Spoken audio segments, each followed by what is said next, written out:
नमस्कार। आज हम मैकेनिकल इंजीनियरिंग की दुनिया में थोड़ा गहराई से उतर रहे हैं।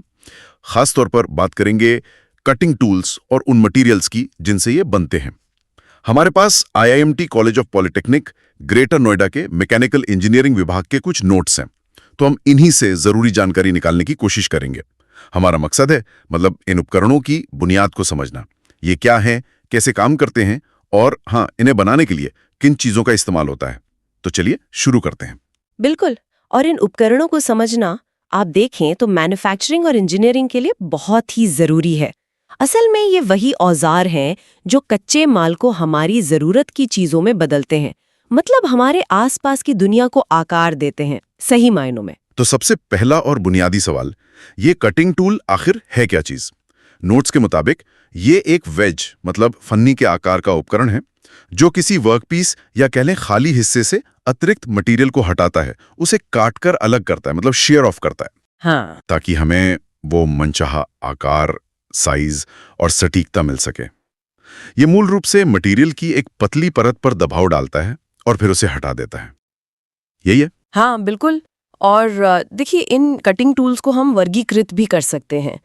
इसका एक तरीका है उनमें मौजूद मुख्य कटिंग एजेस यानी काटने वाली धारों की संख्या के आधार पर। अच्छा। मुख्य रूप से 3 तरह के होते हैं: सिंगल पॉइंट यानी एक धार वाले, फिर डबल पॉइंट और मल्टी पॉइंट कटिंग टूल। अच्छा। आज हम सिंगल पॉइंट टूल पर ही फोकस करेंगे क्योंकि इसकी ज्यामिति और मटेरियल को समझना वो बाकी टूल्स को समझने की एक तरह से नींव रखता है। ठीक है। तो सिंगल पॉइंट कटिंग टूल, जैसा नाम से लग रहा है, इसमें सिर्फ एक मुख्य कटिंग एज होता है जो एक बार में मटेरियल हटाने का काम करता है। इसके कुछ खास हिस्से भी होते होंगे, है ना? हाँ बिल्कुल। कुछ मुख्य भाग समझना जरूरी है। एक तो है शैंक जी। ये टूल की मुख्य बॉडी होती है जिसे मशीन में मतलब टूल होल्डर में पकड़ा जाता है। फिर है फेस, ये वो सतह है जिस पर कटाई के दौरान जो चिप्स निकलते हैं ना वो फिसलते हैं। फ्लैंक कटिंग एज की ठीक नीचे वाली सतह होती है। ओके। और नोज, ये वो नुकीला कोना है जहां साइड और एंड कटिंग एज मिलते हैं। ये सारे हिस्से मिलकर तय करते हैं कि टूल कैसे काटेगा, कितना अच्छा काटेगा। नोट्स ये भी बताते हैं कि इन सिंगल पॉइंट टूल्स के फायदे भी हैं, जैसे इनका डिजाइन और बनाना वो काफी सरल होता है और सस्ते भी पड़ते हैं। लेकिन फिर नुकसान क्या है इनके? देखिए, नुकसान भी काफी महत्वपूर्ण है। सबसे बड़ा नुकसान तो ये है कि क्योंकि सिर्फ एक ही कटिंग एज लगातार मटेरियल के संपर्क में रहता है, तो उस अकेले एज पर दबाव और घिसाव बहुत ज्यादा होता है। हाँ, जाहिरा। इससे क्या होता है कि टूल की जो लाइफ है, आयु है, वो कम हो जाती है। हाँ। और दूसरी बात, लगातार संपर्क और घर्षण के कारण टूल बहुत तेजी से गर्म भी होता है। और ये गर्मी, ये एक बड़ी समस्या बनती है। तापमान बढ़ने से आखिर क्या फर्क पड़ता है? हाँ, ये गर्मी आप समझिए कि कटाई प्रक्रिया की दुश्मन है। बहुत फर्क पड़ता है। पहली बात तो ये कि गर्मी से टूल का मटेरियल नरम पड़ सकता है। हाँ। जिससे उसकी काटने की क्षमता कम हो जाती है और वो तेजी से घिसने लगता है। अच्छा। दूसरी बात, ये गर्मी वर्कपीस की सतह को भी नुकसान पहुंचा सकती है। थर्मल डैमेज कहते हैं इसे। और तीसरी और बहुत महत्वपूर्ण बात, ज्यादा गर्मी से टूल की जो नोक है वो थोड़ी पिघल सी सकती है या मुड़ सकती है, जिसे प्लास्टिक डिफॉर्मेशन कहते हैं। इससे कटाई की जो सटीकता है वो एकदम खत्म हो जाती है। नोट्स में गर्मी पैदा होने के कुछ कारण भी दिए गए हैं, जैसे टूल और वर्कपीस के बीच घर्षण, चिप्स का टूल फेस पर रगड़ना, कटाई की तेज स्पीड और एक चीज बिल्ट अप एज, BUE कहा गया है।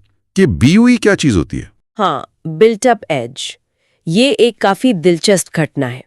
होता क्या है कि कटाई के दौरान मटेरियल के बहुत छोटे छोटे कण वो अत्यधिक दबाव और तापमान के कारण टूल की नोक पर ही वेल्ड हो जाते हैं, चिपक जाते हैं। अच्छा, टूल पर ही? हाँ, टूल पर ही।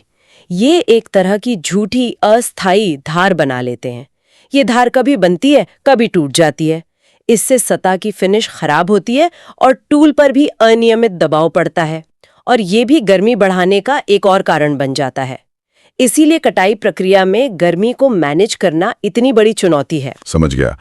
तो इसका मतलब टूल का आकार, उसके कोण, ये सब बहुत महत्वपूर्ण हो जाते होंगे गर्मी और घिसाव को कंट्रोल करने के लिए। नोट्स में टूल सिग्नेचर या ASA प्रणाली का जिक्र है। ये वही है। बिल्कुल बिल्कुल। टूल की ज्यामिति यानी उसके अलग अलग कोणों का सही होना बहुत ज्यादा जरूरी है, और इसे मानकीकृत करने के लिए मतलब स्टैंडर्ड बनाने के लिए टूल सिग्नेचर सिस्टम बनाए गए हैं। जैसे आपने कहा अमेरिकन स्टैंडर्ड एसोसिएशन प्रणाली। आप सोचिए ये एक तरह से टूल का डीएनए कोड जैसा है। अंकों की एक श्रृंखला होती है जो उसके सारे महत्वपूर्ण कोणों को बिल्कुल सटीकता से बताती है। जैसे नोट्स में एक उदाहरण है 8 8 5 5 6 6 1। हाँ तो ये सारे नंबर अलग अलग कोण बता रहे हैं, जैसे रेक एंगल, रिलीफ एंगल। जी हाँ, इसमें back rake angle, side rake angle and relief angle, side relief angle and cutting edge angle, side cutting edge angle और नोज रेडियस, ये सब शामिल है। और हर कोण का अपना महत्व है। जैसे रेक एंगल ये तय करता है कि चिप्स कैसे बनेंगे और कितनी आसानी से हटेंगे, जबकि रिलीफ एंगल वो टूल को वर्कपीस से बेवजह रगड़ने से बचाता है। तो ये सिर्फ नंबर नहीं है, ये सीधे तौर पर कटाई कितनी कुशल होगी, टूल कितना चलेगा और जो सतह बनेगी उसकी क्वालिटी कैसी होगी, इन सब को प्रभावित करते हैं। ज्यामिति के अलावा कटाई की प्रक्रिया में कुछ और पैरामीटर्स भी जरूरी होते हैं। नोट्स में कटिंग स्पीड, फीड और डेप्थ ऑफ कट का जिक्र है। हाँ, ये 3 मुख्य पैरामीटर्स हैं। कटिंग स्पीड मतलब वो गति जिससे टूल का एज मटेरियल को काट रहा है। फीड वो दर है जिससे टूल वर्कपीस में या उसके साथ आगे बढ़ रहा है, प्रति चक्कर या प्रति मिनट। और डेप्थ ऑफ कट ये बताता है कि टूल एक बार में मटेरियल की कितनी मोटी परत हटा रहा है। और इनका क्या महत्व है, मतलब ये क्यों जरूरी है? देखिए, ये तीनों मिलकर तय करते हैं कि मटेरियल कितनी तेजी से हटाया जा रहा है। इसे मटेरियल रिमूवल रेट MRR कहते हैं। अब जाहिर है उत्पादकता बढ़ाने के लिए आप इन्हें बढ़ाना चाहेंगे। हाँ, तेजी से काम हो। लेकिन तेज स्पीड या ज्यादा फीड या ज्यादा डेप्थ से गर्मी और घिसाव भी बढ़ता है, जिससे टूल लाइफ कम हो सकती है। तो इनका एक सही संतुलन, एक ऑप्टिमम बैलेंस खोजना बहुत जरूरी होता है, ताकि अच्छी उत्पादकता भी मिले और टूल भी जल्दी खराब ना हो। ठीक है, ये समझ आया। तो ये सब समझने के बाद अब उस चीज पर आते हैं जिससे ये टूल असल में बनते हैं, मतलब कटिंग टूल मटेरियल। एक अच्छे मटेरियल में क्या गुण होनी चाहिए? नोट्स के अनुसार कुछ बुनियादी गुण तो बहुत जरूरी हैं। सबसे पहला, मटेरियल कठोर होना चाहिए। किससे कठोर? वर्कपीस के मटेरियल से, वरना वो काट ही नहीं पाएगा। दूसरा, उसे टफ होना चाहिए। कठोरता और टफनेस, इनमें क्या अंतर है? सुनने में थोड़े एक जैसे लगते हैं। हाँ, लगते हैं, पर ये बहुत महत्वपूर्ण अंतर है। देखिए, कठोरता का मतलब होता है घिसाव और खरोच का प्रतिरोध करने की क्षमता। जैसे शीशा बहुत कठोर होता है, पर जरा सा झटका लगते ही टूट जाता है, यानी वो टफ नहीं है। दूसरी तरफ टफनेस का मतलब है झटके या अचानक पड़ने वाले बल को सहने की क्षमता, टूटने का प्रतिरोध। जैसे रबर, वो टफ होता है पर कठोर नहीं होता। अच्छा, ये बिल्कुल साफ हो गया। हाँ, तो कटिंग टूल को इन दोनों का संतुलन चाहिए। कठोरता ताकि धार बनी रहे, घिसे नहीं, और टफनेस ताकि वो अचानक टूटे नहीं, खासकर जब कटाई रुक रुक कर हो रही हो या कोई झटका लगे। बिल्कुल। और क्या गुण चाहिए? मटेरियल में घिसाव प्रतिरोध, वेयर रेजिस्टेंस ज्यादा होना चाहिए, ताकि टूल की आयु मतलब टूल लाइफ लंबी हो। जाहिर है वो सस्ता होना चाहिए, क्योंकि टूल आखिरकार इस्तेमाल होकर खत्म होने वाली चीजें एक कंज्यूमेबल है। बिल्कुल। और उसे आसानी से बनाया और आकार दिया जा सके, फैब्रिकेशन आसान हो, ताकि जो जटिल ज्यामिति वाले टूल है वो बनाना संभव हो सके। तो कठोरता, टफनेस, घिसाव प्रतिरोध, लागत और बनाने में आसानी, ये मुख्य जरूरतें हो गई। अब देखते हैं कि कौन से मटेरियल इन जरूरतों को पूरा करते हैं।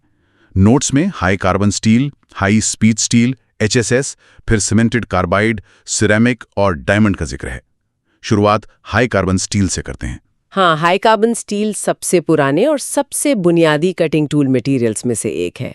ये सस्ता है और इसे बनाना भी आसान है, लेकिन इसकी सबसे बड़ी कमी ये है कि ये ज्यादा तापमान पर अपनी कठोरता खो देता है, मतलब नरम पड़ जाता है। जैसे ही कटाई थोड़ी तेज होती है या मटेरियल थोड़ा सख्त होता है, ये गर्म होकर बेकार हो जाता है। तो यहीं पर हाई स्पीड स्टील मतलब HSS की जरूरत पड़ी होगी। बिल्कुल। HSS का विकास इसी समस्या का समाधान था। इसमें टंगस्टन या मोलिब्डेनम जैसे खास तत्व एलाइंग एलिमेंट्स मिलाए जाते हैं, जिससे ये ऊंचे तापमान पर भी अपनी कठोरता बनाए रखता है। इस गुण को हॉट हार्डनेस या रेड हार्डनेस कहते हैं। Hot hardness, okay. हाँ, इसी वजह से HSS हाई कार्बन स्टील की तुलना में काफी ज्यादा स्पीड पर कटाई की जा सकती है, इसीलिए तो इसका नाम हाई स्पीड स्टील पड़ा। आज भी आप देखेंगे ड्रिल बिट्स हैं, सॉ ब्लेड्स हैं, इनमें इसका खूब इस्तेमाल होता है। HSS के बाद नोट्स में सीमेंटेड कार्बाइड का जिक्र है, ये क्या होता है? जब और भी ज्यादा कठोर मटेरियल काटने की जरूरत पड़ी या और भी तेज स्पीड पर काम करना हुआ तो सीमेंटेड कार्बाइड विकसित हुए। ये पाउडर मेटलर्जी तकनीक से बनते हैं। आप सोचिए जैसे आटे से बिस्कुट बनाते हैं ना, वैसे ही धातु के बहुत बारीक पाउडर को मिलाकर, दबाकर और फिर बहुत उच्च तापमान पर सेककर, जिसे सिंटरिंग कहते हैं, इन्हें बनाया जाता है। अच्छा, पाउडर से? हाँ, पाउडर से। इनमें टंगस्टन कार्बाइड जैसे बेहद कठोर कण होते हैं, जिन्हें कोबाल्ट जैसी धातु, जिसे बाइंडर कहते हैं, वो आपस में गोंद की तरह जोड़े रखती है। तो मतलब टंगस्टन कार्बाइड वो सीमेंटेड कार्बाइड का ही एक हिस्सा है? इसकी तुलना में कहीं ज्यादा तापमान, अब मानिए लगभग 1000 डिग्री सेंटीग्रेड तक झेल सकते हैं और अपनी कठोरता बनाए रखते हैं। और इसमें दिलचस्प बात यह है कि जो बाइंडर है कोबाल्ट, उसकी मात्रा बदलकर इनके गुण बदले जा सकते हैं। कैसे?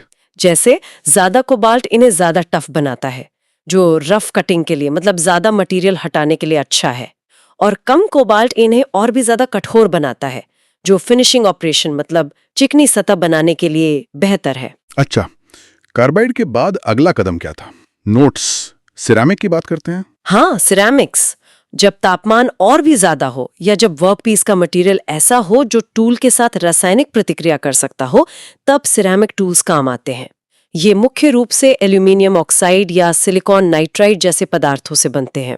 इन्हें भी पाउडर को कॉम्पैक्ट करके और बहुत बहुत उच्च तापमान पर सिंटर करके बनाया जाता है। सिरेमिक टूल्स की खास बात क्या है? इनकी कई खासियतें हैं। एक तो ये रासायनिक रूप से निष्क्रिय होते हैं, मतलब केमिकली इनर्ट, कटने वाले मटेरियल से रिएक्ट नहीं करते। ये जंग भी नहीं पकड़ते, मतलब कोरोजन रेजिस्टेंट होते हैं। ये बहुत ज्यादा तापमान, करीब 1800 डिग्री सेल्सियस तक झेल सकते हैं और अपनी कठोरता बनाए रखते हैं। 1800 डिग्री? हाँ, और सबसे खास बात, इनमें घर्षण बहुत कम होता है और इनकी गर्मी चालन क्षमता, मतलब थर्मल कंडक्टिविटी, कम होती है। कम गर्मी चालन क्षमता, इसका क्या मतलब हुआ कटिंग के लिए? इसका मतलब ये हुआ कि कटाई में जो गर्मी पैदा हो रही है वो टूल के अंदर जाने के बजाय चिप्स के साथ बहकर निकल जाती है। टूल खुद ज्यादा गर्म नहीं होता। अच्छा। इस वजह से सिरेमिक टूल से अक्सर बिना कूलेंट के, मतलब बिना कटिंग फ्लूइड के भी कटाई की जा सकती है, जो लागत और पर्यावरण दोनों के लिए अच्छा है। और हाँ, ये HSS से 10 गुना तक तेज कटाई कर सकते हैं। 10 गुना? कमाल है। और आखिर में नोट्स में डायमंड का जिक्र है, हीरा। हाँ, डायमंड यानी हीरा। हम सब जानते हैं कि ये ज्ञात सबसे कठोर पदार्थ है और जाहिर है ये महंगा भी है। इसकी एक और खास बात है, इसकी थर्मल कंडक्टिविटी बहुत ज्यादा होती है, सिरेमिक से बिल्कुल उलट। मतलब ये गर्मी को बहुत तेजी से अपने अंदर से गुजार देता है, जिससे कटिंग एज ठंडा रहता है। इसका घर्षण प्रतिरोध, एब्रेशन रेजिस्टेंस, बेमिसाल है। मतलब ये घिसता लगभग नहीं है, इसमें फ्रिक्शन कोएफिशिएंट कम होता है और गर्मी से फैलता भी बहुत कम है। लो थर्मल एक्सपेंशन। तो फिर डायमंड का इस्तेमाल कहाँ होता है? इसका इस्तेमाल होता है बहुत ज्यादा कठोर या घर्षणशील, मतलब एब्रेसिव मटेरियल्स के लिए, जैसे कि glass, ceramics, carbon fibre composites या एल्यूमिनियम सिलिकॉन अलॉयज। इनकी मशीनिंग के लिए इनसे सतह की फिनिश बहुत बेहतरीन मिलती है और आयाम, मतलब डायमेंशंस, बहुत सटीक मिलते हैं। लेकिन हाँ, एक बात ध्यान रखने वाली है कि ये स्टील या लोहे जैसी धातुओं को काटने के लिए उपयुक्त नहीं है, क्योंकि उच्च तापमान पर कार्बन वो लोहे के साथ प्रतिक्रिया कर सकता है। अच्छा, तो हमने कटिंग टूल की परिभाषा से शुरुआत की, फिर सिंगल पॉइंट टूल की बनावट, उसकी चुनौतियां जैसे गर्मी और ज्यामिति के महत्व को समझा, और फिर देखा कि कैसे मटेरियल्स का विकास हुआ, हाई कार्बन स्टील की सीमाओं से लेकर HSS, फिर सीमेंटेड कार्बाइड, सिरामिक और आखिर में डायमंड तक। हर मटेरियल जैसे पिछली पीढ़ी की चुनौतियों का जवाब देता हुआ नजर आता है। हाँ, ये बिल्कुल साफ है कि सही ज्यामिति और सही मटेरियल का चुनाव ही तय करता है कि कटाई कितनी कुशल होगी, कितनी सटीक होगी और कितनी किफायती होगी। बिल्कुल सही कहा आपने।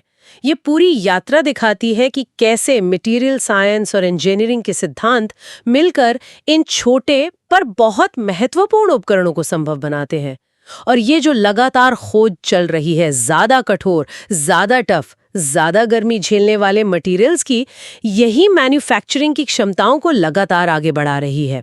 पहले जिन चीजों को बनाना, मशीन करना लगभग असंभव लगता था, वो आज इन उन्नत कटिंग टूल्स की वजह से मुमकिन हो पाया है।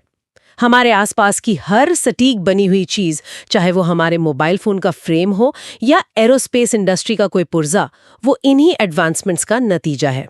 तो ये थी कटिंग टूल्स और मटेरियल्स पर IMT कॉलेज ऑफ पॉलिटेक्निक के नोट्स की हमारी ये गहन पड़ताल। हाँ, और यहाँ एक विचार जरूर आता है मन में। हमने देखा कि मटेरियल्स कैसे विकसित हुए हैं ना, सिरेनिक और डायमंड ने तो वाकई नई सीमाएं खोल दी हैं। तो सोचने वाली बात यह है कि कटिंग टूल मटेरियल्स की अगली पीढ़ी क्या होगी? क्या हम नैनो मटेरियल्स देखेंगे या बिल्कुल नए तरह के कॉम्पोजिट्स? और वो कौन सी नई मैन्युफैक्चरिंग संभावनाओं के दरवाजे खोलेंगे? शायद ऐसे मटेरियल्स की मशीनिंग जो आज हमें असंभव लगते हैं, या फिर अभूतपूर्व गति और सटीकता से काम होगा। भविष्य में हम चीजों को कैसे आकार देंगे, ये काफी हद तक इन छोटे से दिखने वाले कटिंग टूल्स पर ही निर्भर करेगा। ये सोचने वाली बात है। बिल्कुल। इस दिलचस्प जानकारी और विश्लेषण के लिए शुक्रिया।